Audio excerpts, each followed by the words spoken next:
Je dis à l'opposition, puisque votre dernière carte, c'est Ousmane Ngom, je vais le changer. Je vais le changer, mais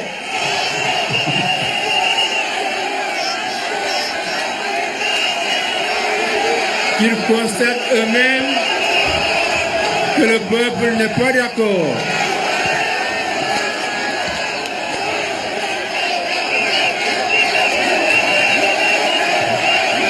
Bon, alors d'accord.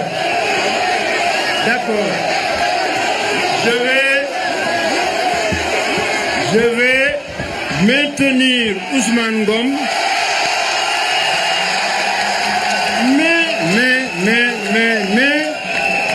mais je vais lui enlever les élections. Puisqu'il est militant du PDS. Et je vais donner la gestion des élections à un autre. Nous avions une revendication politique. Cette revendication qui a été d'abord celle de Benno Siggil Sénégal, ensuite endossée et prise en charge par le mouvement des forces vives, mouvement du 23 juin, pour récuser le ministre de l'Intérieur, Ousmane Ngom, récuser le ministre de la Justice, Cheikh Tidiane Sy, pour leur attitude par rapport au processus et par rapport au dialogue politique. Alors, qu'est-ce que fait le président de la République? Il surprend tout le monde, il dit « je vais retirer les élections à Ousmane Ngom ». En réalité, Ousmane Ngom reste le maître, en tout cas, du ministère de l'Intérieur.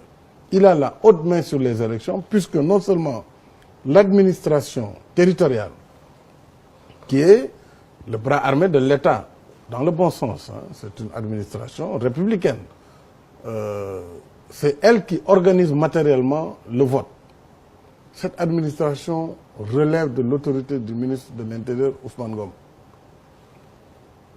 La DAF elle-même, qui est la direction de l'automatisation du fichier, a été transférée, mais tout le monde sait que le directeur de l'automatisation, le commissaire Diallo, nommé par Ousmane Ngom, qui a la haute main sur cette direction, même si on dit que cette direction va chez M. Cheikh Gueye, tout le monde sait que M. Gueye n'aura absolument pas les coups de franche pour pouvoir mettre un homme qu'il faut à la place qu'il faut.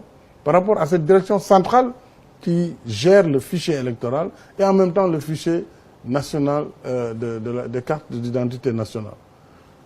Je pense qu'il aurait été plus simple si le président voulait effectivement aller dans le sens de la revendication qu'il changeât le ministre de l'Intérieur, Ousmane Ngom. C'était plus simple. Il a une position où il peut continuer à servir la République et la nation tout en créant un climat d'apaisement. Mais là, c'est un non-événement, c'est une diversion, j'allais même dire une farce de mauvais goût, puisque nous ne sommes pas là pour jouer. Nous voulons aller vers des élections apaisées et aujourd'hui, le président nous sert en fait voilà, une farce. Donc il n'y a absolument rien par rapport à la revendication qui a été faite et nous continuons à poursuivre. En plus, le ministre chargé des élections, il est encore dans les locaux du ministre de l'Intérieur. Ce dernier est ministre d'État quand lui, il vient d'être fraîchement nommé ministre, lui qui était sous sa tutelle. Comment voulez-vous, dans ce contexte psychologique et politique, que M. Cheikh Gueye ait les coups de franche pour gérer des élections?